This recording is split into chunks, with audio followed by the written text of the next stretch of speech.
Así que oficialmente bienvenidos a la tercera clase de Ciencia de Datos. Vamos a arrancar a ver el tema del origen, ¿no? Dónde es que surge la ciencia de datos, y para eso vamos a definir de forma rápida ciertos hitos en la historia, ¿no? El primero de ellos, y que no es para nada menor, es el tema de Google, ¿no? En 1997 sale este motor de búsqueda, el cual hasta el día de hoy es un referente en cuanto a lo que vendría a ser búsqueda, ¿no? Búsqueda a través del navegador web. Realmente es por decirlo así, un motor de búsqueda bastante bueno, ¿no? Por nada ha sido o ha estado posicionado tantos años en el top. Bueno, después, también en este mismo año, surge una pregunta, ¿no? ¿Cuánta información hay en el mundo? Noten que esta pregunta es en 1997, ¿no? Si nos las haríamos ahora, bueno, capaz lo que encontraríamos sería algo probablemente más abarcativo de lo que en ese momento estaba, ¿no? Entonces, este señor Michael Lesk, bueno, llega a la conclusión de que en ese momento había tanta información, la cual crecía a tanta velocidad, que esa información o parte de esa información no iba a ser nunca vista por nadie, ¿no? Entonces, tanta información que se generaba o que se empezaba a generar en ese entonces, que mucha de esa información iba a pasar desapercibida. Es por eso que, bueno, todo lo que vendría a ser la capacidad que se genera del análisis de datos a través de software, ¿no? O a través de inteligencia artificial, viene en parte a solventar este problema. Luego, en 1999, sale el término propiamente de Big Data, ¿no? Eh, se realiza en un estudio académico y, bueno, prácticamente se define un poco lo que vendría a ser el propósito de lo que es entonces eran los albores de la computación, ¿no? Es decir, prácticamente es el entendimiento y no los números. Esto está relacionado con lo que hemos charlado desde el inicio, que realmente los números por sí solos no nos brindan información, sino que es necesario conceptualizarlos, categorizarlos para poder obtener información a través de ellos. Después pasamos a 2001, ¿no? Y este señor, Doug Lani, que es también una autoridad en el campo de ciencia de datos, utiliza la 3B, ¿no? Como para caracterizar lo que vendría a ser ciencia de datos, ¿no? El volumen, habíamos visto que justamente parte de la definición de Big Data partía de que es una cantidad, pues un volumen inmenso de datos, ¿no? Cuales se generan a gran velocidad y no poseen eh, características similares, sino son heterogéneos, ¿no? Entonces, estas 3B vamos a ver más adelante que en lugar de ser 3B, se le suman 4 más y pasan a ser 7B. Bueno, en 2005 se lanza la web 2.0 y cambia prácticamente el papel del usuario, ¿no? Del usuario de Internet. Porque el usuario pasa a dejar de ser un usuario pasivo y se convierte en un usuario activo. ¿Cómo se logra esto? Bueno, a través de la realización de contenido, ¿no? Ahí se empiezan a desarrollar diferentes tipos de plataformas donde un usuario común puede desarrollar contenido. Por ejemplo, ¿no? De los primeros casos es un blog. Hoy en día sabemos que hay diferentes plataformas de streaming, ¿no? Eh, donde el usuario puede prácticamente generar contenido. Entonces, también aparece eh, un entorno de trabajo, ¿no? De carácter libre o software libre, que es Hadoop, en este mismo año. Luego, bueno, en 2010, prácticamente de nuevo a través de Google, ¿no? se puede llegar a la conclusión que los datos que se generan, pónganse a pensar ustedes, los datos que se generan en 2 días, en tan solo 2 días, equivalen a la cantidad de datos generados desde el inicio de la civilización hasta el año 2003, ¿no? Entonces, en 2010, si ustedes contabilizaban de alguna forma los datos generados en 2 días, estos equivalían, ¿no?, a todos los datos que habían surgido desde el inicio de la civilización hasta el año 2003. En 2013, bueno, Twitter llega a 170 billones de mensajes y en 2014, bueno, los móviles superan a las computadoras en acceso a Internet, ¿no? Entonces, todos estos vendrían a ser hitos que vienen sumando más a todas las características, ¿no?, de ciencia de datos. Bueno, no sé si lo notan en la grabación, hay un tema con la tensión eléctrica, pero bueno, esperemos no se corte. Luego en 2016 prácticamente el término Big Data se convierte en una palabra de moda. Se realiza o se generaliza, mejor dicho, la contratación de expertos en esta área, ¿no? Y también se puede decir que el Machine Learning o el aprendizaje automático llega a lo que vendría a ser las fábricas, ¿no? Y asimismo el Internet de las cosas.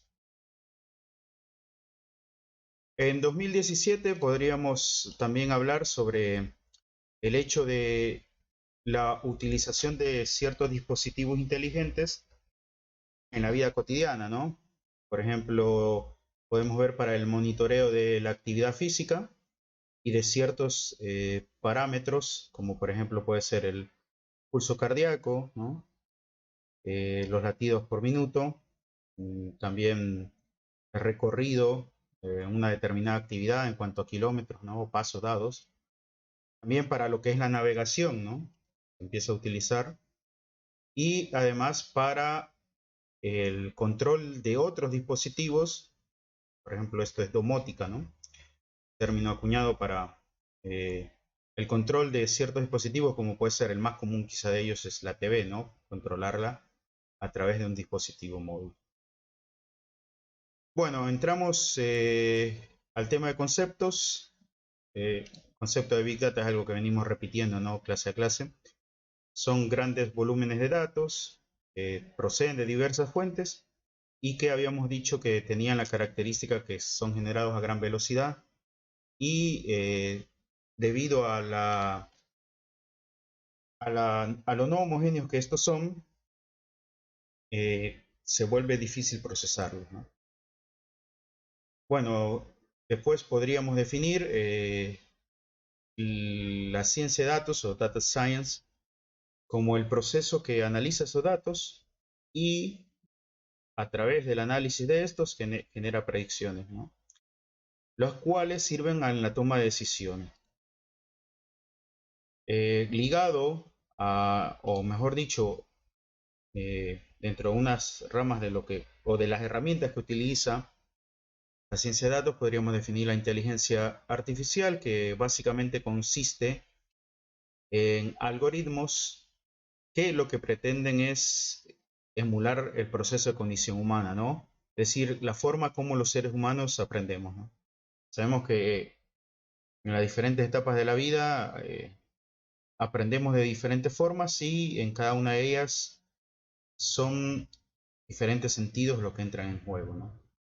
Entonces, básicamente estos algoritmos ponen o tratan de alguna forma de emular la cognición humana, ¿no?, el proceso de aprendizaje de los humanos.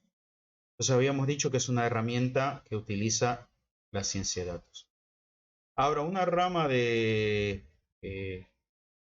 inteligencia, del aprendizaje automático, del machine learning, ¿no?, o mejor dicho, el machine learning, una rama de la inteligencia artificial, es decir, uno de los campos que posee la inteligencia artificial, y lo que busca es básicamente desarrollar técnicas que permitan el aprendizaje de las computadoras, ¿no? Nuevamente utiliza algoritmos los cuales se entrenan mediante datos para que puedan luego poder aprender, ¿no? Básicamente generar patrones o buscar patrones en los datos y comparar con datos nuevos, ¿no? Y poder clasificar. Bueno, entonces básicamente podríamos definir todo lo que es Big Data como la materia prima para todos los procesos vistos anteriormente, ¿no? Es el combustible con el cual funcionan todos los procesos anteriormente definidos. Bueno, ahora vamos a hablar de las 7B, ¿no? Habíamos visto anteriormente que se había caracterizado la ciencia de datos a través de 3B únicamente, pero ahora se añaden 4B adicionales, ¿no? Entonces, entre ellas, destacable es la veracidad, ¿no? Es decir, qué tan fiables o qué tan confiables, qué tan íntegros y qué tan auténticos son los datos que en algún momento se recolectan, ¿no? También podríamos hablar de la viabilidad como la capacidad de darle un uso eficaz a los datos obtenidos, ¿no? O a la información que después se obtiene a partir de los datos recopilados. Esto implicaría el hecho de la privacidad, la confidencialidad, ¿no? Todos los datos asociados a los usuarios. La visualización es una parte también bastante importante, ya que es el modo como los datos los presentamos, ¿no? Y de esta forma nos permite encontrar patrones en ellos o claves ocultas en el área que estamos investigando, ¿no? Entonces, básicamente lo que se pretende acá es todos los resultados obtenidos a través de un análisis, presentarlo de una forma que sea fácilmente entendible. Por ahí necesitamos presentarle resultados a personas que quizás no están en el tema, entonces buscamos de podérselos hacer de la forma más sencilla posible, ¿no? Y por último, el valor de estos datos. El valor lo adquieren al transformarse en información y luego en conocimiento, ¿no? Hemos dicho que el último eslabón en el proceso de los datos o en el procesamiento de datos es el conocimiento, ¿no? El conocimiento a lo que nos ayuda finalmente es a poder tomar decisiones, ¿no? O diseñar una estrategia para abordar un determinado problema. Y bueno, también utiliza la combinación de contexto y sentido, ¿no? Habíamos hablado de la importancia de contextualizar los datos adquiridos. Bueno, encontramos después fuentes de datos. Habíamos dicho que las fuentes de datos son diversas, ¿no? Y que esto es lo que les brinda a los datos o a la información la característica de heterogeneidad.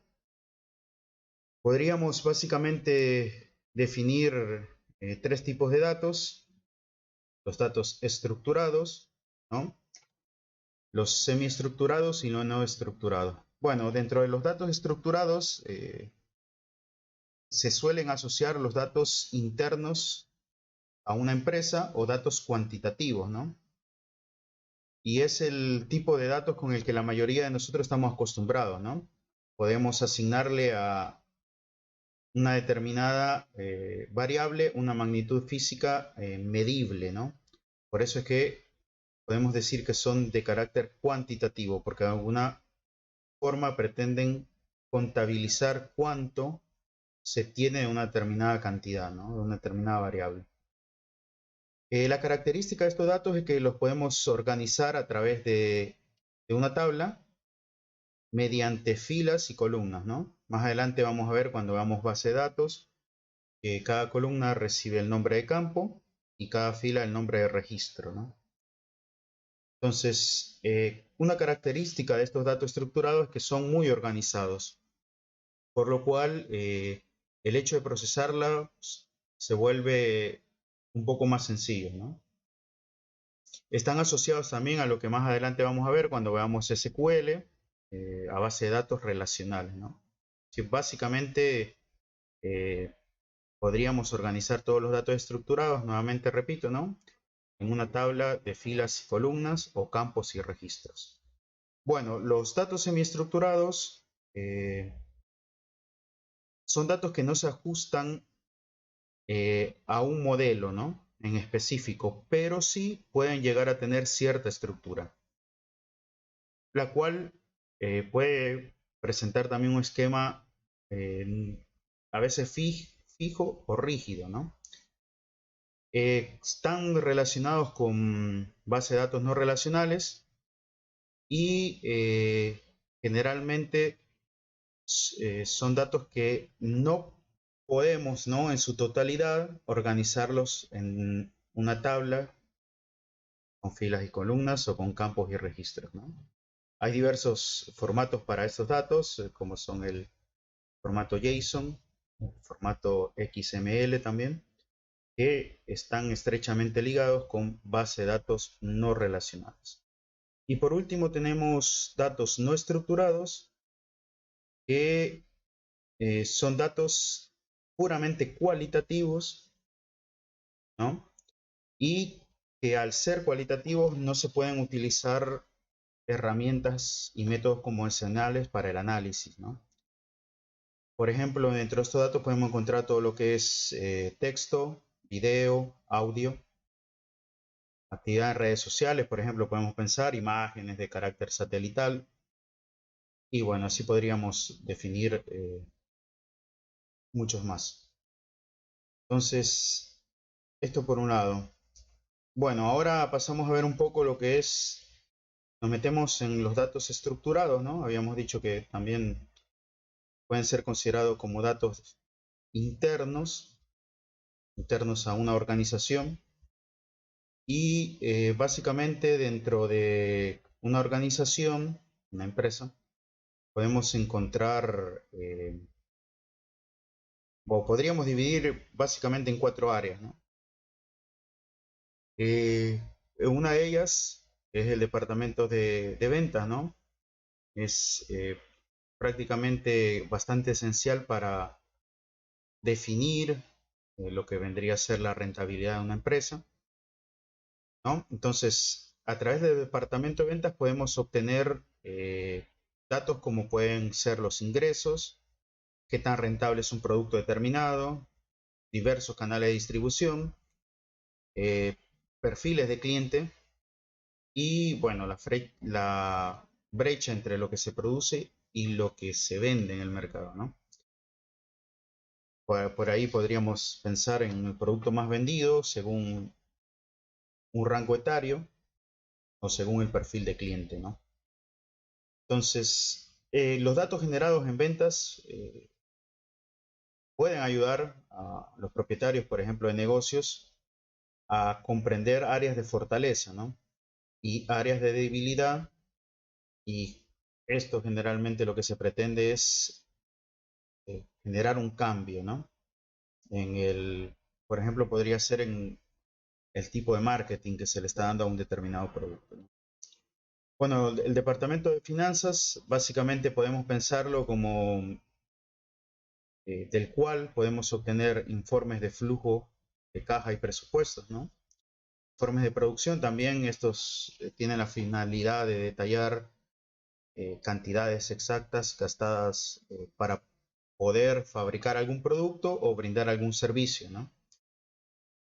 Eh, También podemos encontrar lo que vendría a ser informes de flujo de caja, es decir, básicamente cuánto dinero ingresa y cuánto dinero egresa, ¿no? En determinado tiempo. Y además de presupuestos, ¿no? De cómo se gastó el dinero, por ejemplo, a qué área se le asignó. Por ahí nos podría llevar a la conclusión, bueno, tenemos que destinar más dinero al área de investigación y desarrollo, ¿no? O por ejemplo, al área de marketing.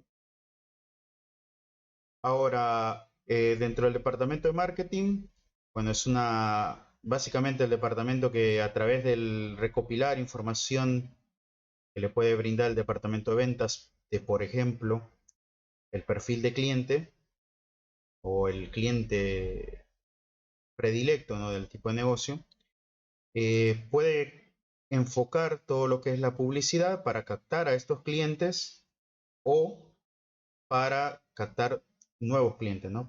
Clientes potenciales. Entonces una parte bastante importante de una organización, ya que genera informes de, por ejemplo, el comportamiento de clientes, eh, por ahí informes de los diversos tipos de campañas que se lanzan a través de las redes sociales, la televisión o cualquier medio de publicidad, ¿no?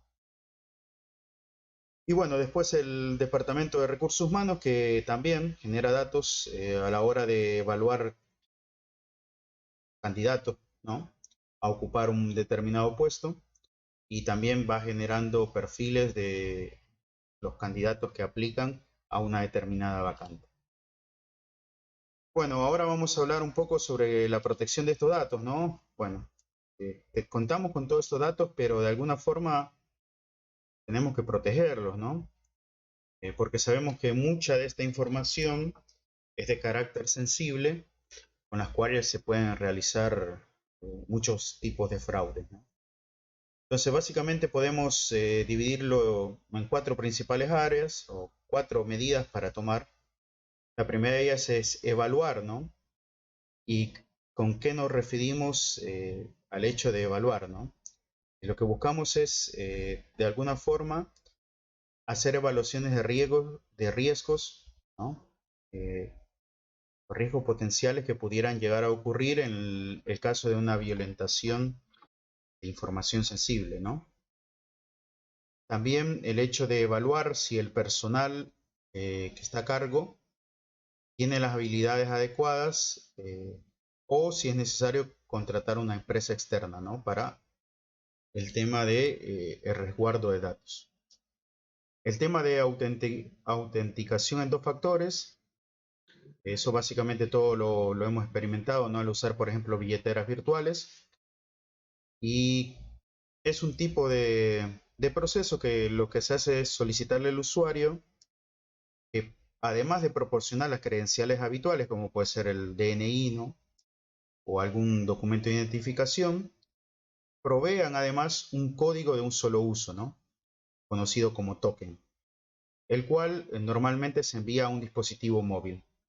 Por ejemplo, si hacemos uso de Mercado Libre para transferir dinero desde la web, está la opción de que nos llegue un código, por ejemplo, al WhatsApp o como mensaje de texto, para poder completar la transacción, ¿no? Esto vendría a ser prácticamente lo que es autenticación de dos factores. Esto también facilita el seguimiento de los intentos de inicio de sesión, ¿no?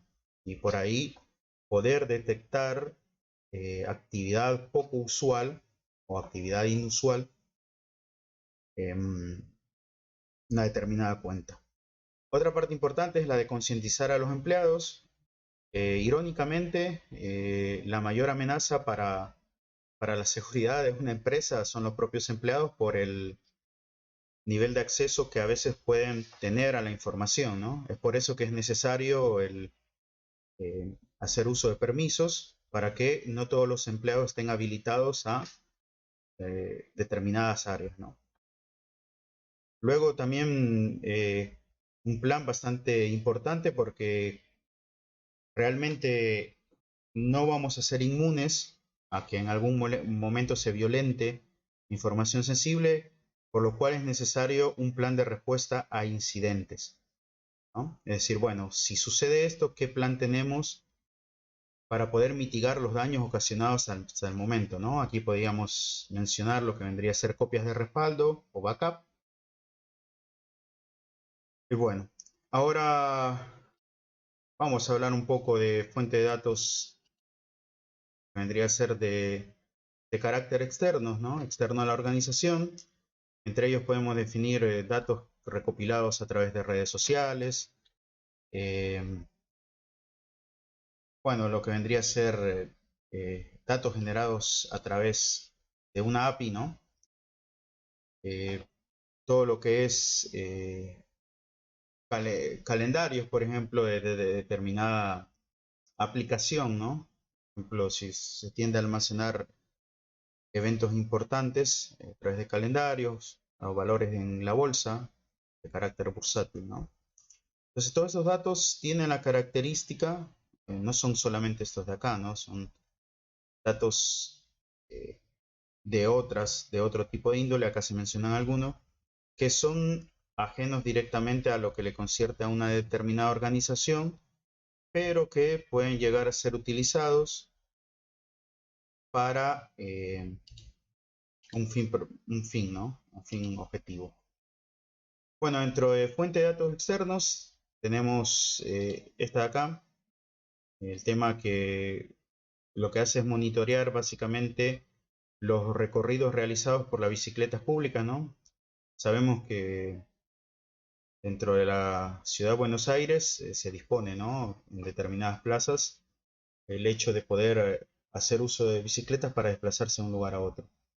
Entonces, esta aplicación o esta API nos brinda la información de estos recorridos con los cuales podríamos, por ejemplo, obtener horas pico, ¿no? En las cuales se utilizan las bicicletas o los recorridos más frecuentes de los usuarios, y esto nos puede ayudar a determinar, bueno, necesitamos desplegar más bicicletas en tal plaza a tal hora, ¿no?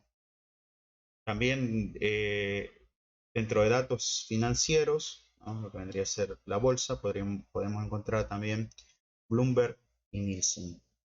Son dos consultoras las cuales son expertas en temas bursátiles.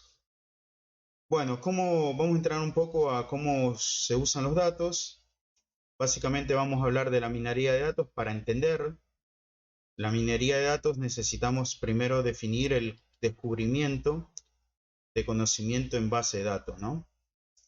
Entonces, podríamos pensar este proceso, el Knowledge Discovery in Databases, que es el proceso que nos lleva nuevamente, ¿no? Volvemos a hablar de patrones, ¿no? Es decir, ciertos comportamientos que los datos nos pueden llevar, o la información nos puede llevar a obtener de una determinada variable. Entonces, básicamente, al identificar estos patrones, los cuales tienen que cumplir que sean válidos, novedosos, potencialmente útiles y, como característica principal, que sean entendibles, ¿no? También dentro del descubrimiento de conocimiento a través de base de datos, podemos ver que hay una implicancia en cuanto a la evaluación e interpretación de estos patrones, ¿no? Es decir, no es suficiente con obtenerlos, sino hay que evaluarlos, ¿no? ¿Por qué evaluarlos? Porque, bueno, eso después nos puede ayudar a tomar decisiones con respecto al área determinada, ¿no? Al área de interés. Ahora, básicamente esto de acá requiere un amplio y profundo conocimiento sobre el área de estudio, ¿no? En el que estamos. Más adelante vamos a ver que es necesario definir, en primer lugar, un objetivo, el cual tenemos que tener claro para llevar a cabo el proceso, ¿no? Lucas, tenés levantada la mano.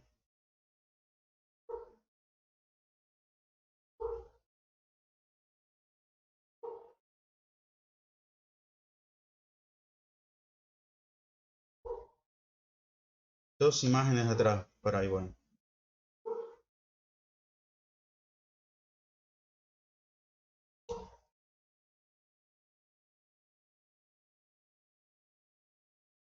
No, la verdad lo pasé por encima, ¿no?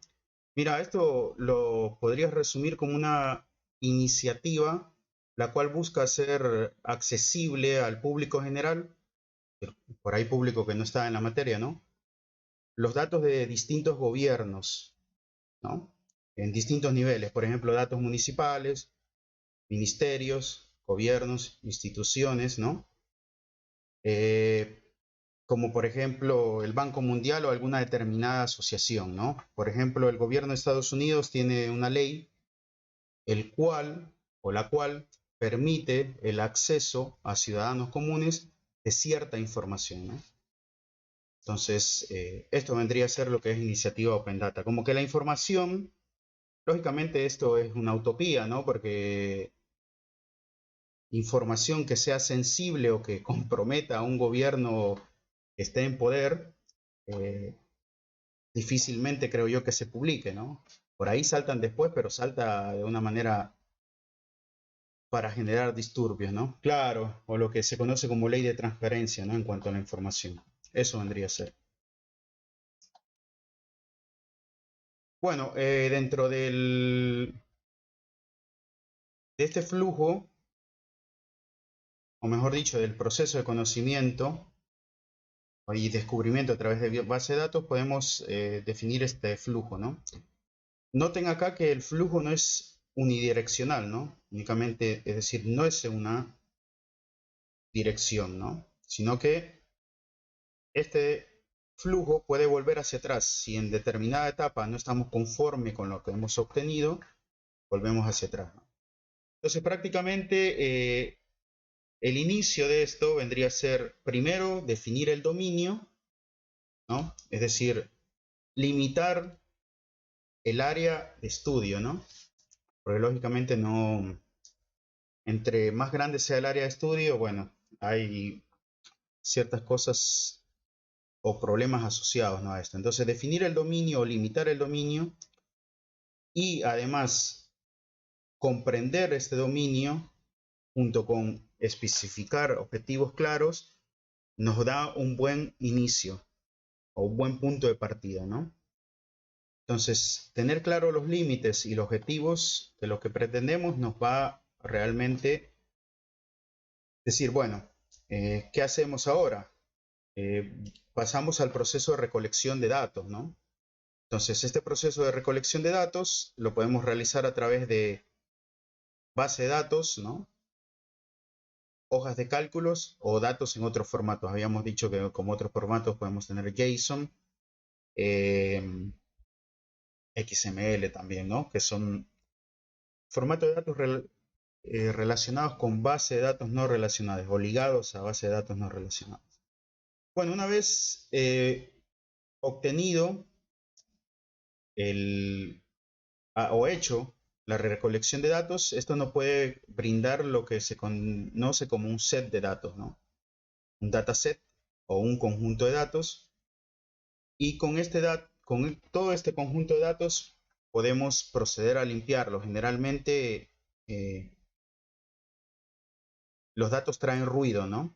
O hay datos aislados o conocidos como outliers. Entonces, el hecho de llevar a cabo una limpieza de estos básicamente nos va a permitir decir, bueno, ¿qué hacemos? Primero sacamos el ruido, ¿no? Ahora, si hay datos que están incompletos o atributos que faltan, ¿qué hacemos con estos tipos de datos, ¿no? O si presentan inconsistencia, ¿lo tenemos en cuenta en el análisis o no? Entonces, estas cosas se definen acá, en la etapa de limpieza y selección, ¿no? Una vez definido el dataset, hecha la limpieza, bueno, seleccionamos los datos que realmente vamos a utilizar en el preprocesamiento y en la transformación de estos datos para obtener información, ¿no? Bueno, ahora pasamos a este paso de acá, que de este nos vamos a explayar un poquito más, que vendría a ser directamente lo que es la minería de datos, ¿no? Y dentro de la minería de datos podemos básicamente definir tres etapas, ¿no? Básicamente, para armar una analogía, al minar datos podríamos pensar que nos convertimos en exploradores, ¿no? Es decir, entre el medio de todos los datos o del dataset que tenemos, nos convertimos en exploradores y, como veníamos hablando, ¿no? Desde los inicios del curso, buscamos descubrir patrones o modelos presentes, ¿no? Y si hay alguna relación entre estos datos. La exploración de estos datos realmente es una herramienta de las más útiles, ¿no? Entonces, básicamente, para llevar a cabo esto, es decir, la minería de datos o la exploración de estos datos, hacemos uso de algoritmos, ¿no? Un algoritmo sin formalismo lo podríamos definir como una serie de instrucciones o pasos, los cuales están establecidos para que podamos darle la resolución, ¿no? A un determinado problema. Estos algoritmos no tienen por qué ser de carácter informático, ¿no? podríamos pensar, hay una rama de las matemáticas que se encarga de la implementación de algoritmos en la resolución, por ejemplo, de ecuaciones diferenciales, que se conoce como análisis numérico. Entonces, el tema es que al tener mucha información, necesitamos recurrir a la implementación de este algoritmo en un lenguaje de programación, ¿no? No sé, necesitamos hacer 100.000 iteraciones en un determinado problema. Lógicamente, si la ponemos a hacer nosotros, no terminamos nunca, ¿no? O terminamos algún día, cansados y aburridos. Pero bueno, dentro de los pasos de minería de datos podemos mencionar el primero de ellos, que es el hecho de seleccionar la tarea. Es decir, una vez definido qué es lo que el tipo de tarea a realizar sobre los datos, podemos definir qué tipos de algoritmos serán más útiles, ¿no? No todos los algoritmos son útiles para un determinado propósito.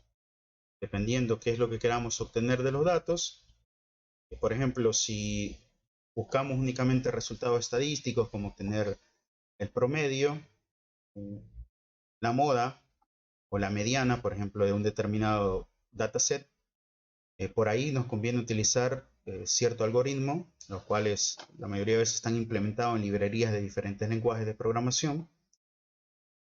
O si, por ejemplo, lo que buscamos hacer es un poco de aprendizaje automático o machine learning, lógicamente es otro algoritmo asociado a esto, ¿no? Bueno, una vez definido esto y seleccionado el tipo de algoritmo o los algoritmos que vamos a utilizar, ¿no? Es generalmente nos podemos preguntar, ¿no? El modelo o los patrones que hemos obtenido nos satisfacen lo que nosotros necesitábamos, ¿no? Entonces, realmente cumplió el proceso. Entonces, si realmente eso es, podemos asentir que sí, los algoritmos utilizados han cumplido lo que buscábamos, bueno, procedemos directamente a la implementación de estos, ¿no?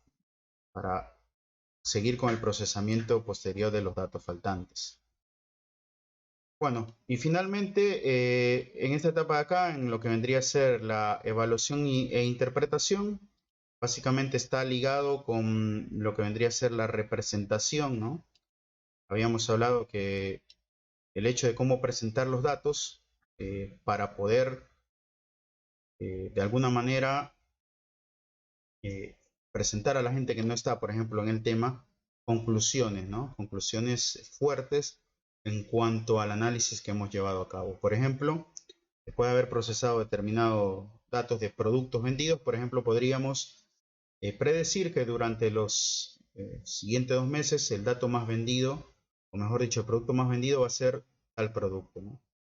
Entonces, luego de todo este proceso, vuelvo a insistir, ¿no? Que este proceso no es unidireccional, sino que en cada una de estas etapas, si no estamos conformes con lo que hemos realizado, podríamos volver hacia atrás, ¿no? Bueno, si todo esto está conforme, llegamos a la última etapa y todo está ok, básicamente podríamos decir que hemos llegado a la etapa de la obtención de conocimiento, ¿no? Bueno, esto de acá es un esquema de básicamente vendría a ser minería de datos que ya hablamos. Y ahora vamos a hablar el tema de proceso y roles en el flujo, ¿no? Todo el flujo de lo que vendría a ser ciencia de datos. Pero bueno, antes de seguir vamos a cortar un cachito y vamos